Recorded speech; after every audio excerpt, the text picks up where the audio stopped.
Hi, my name's Susanna. I'm 37 years old and I'm from Philadelphia. I'm a junior in community college here. I'm definitely not your traditional student. I'm older. I'm a mother of two toddlers. I live with a condition called Guillain-Barré and CIDP, where basically I can get any basic illness and my body makes antibodies that just turn around and attack my nerves' myelin coating, which is like the protection insulation layer. So when that gets eaten away, it's extremely painful and it causes an extreme amount of fatigue, among with a million other symptoms that run the gambit.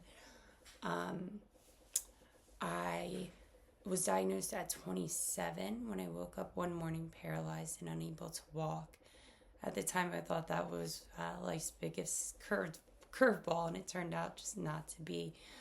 4 years ago, I lost my sister. She was a school psychologist with the school district of Philadelphia, and she was a very special bright light. And in 37 years, one thing I know for certain is that our local communities need all the bright light that they can get. And so that to make sure her light wasn't extinguished, I started a charity that raised money to purchase special education teachers' items off their Amazon wish list. It's called Brightening Classrooms for Carrie. And this year, I think we did about 10 to 14. I did a garage sale this summer, which I realized is not a huge money-driven event, but what it did was it brought the community together. And a lot of people bonded over the loss of a sibling or the loss of a child, or maybe just being in the special education field. It was just a real special day. And we raised a lot of money, and we were able to purchase, I think it was between 10 and 14 classrooms this year.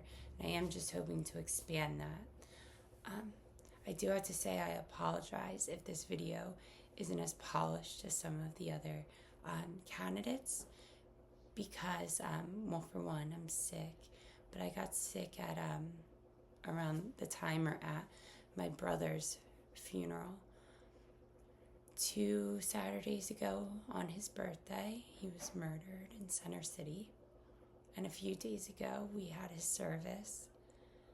And I am still processing those feelings, and I was afraid that if I didn't just sit down and do this video, that I wouldn't have the energy from, my illness, or I wouldn't have the courage of conviction to do it later on. So I am going to try to do this now. Again, I apologize if it's not as polished. I'm not sure where I'm going to place my emotions or my feelings about my brother's murder. But I do know I'm going to turn it around for the good, because he's another light that I can't let be extinguished. And the only way any of this is possible is through pursuing my education.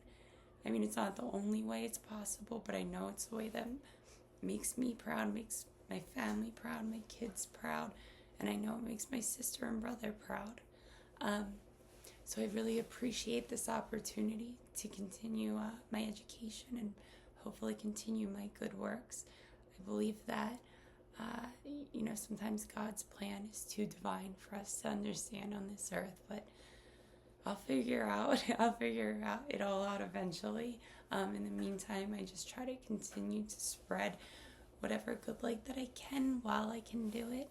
And that's something that was definitely learned through this illness is sometimes you have to squeeze as much juice out of life as you can. And the most meaningful way for me to do that is through these good works, through making my community a better place.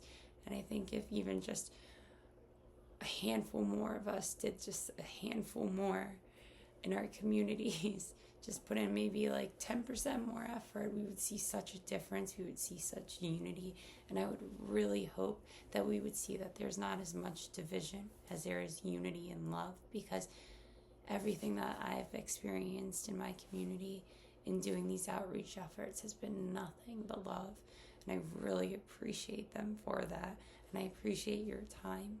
And thank you for listening.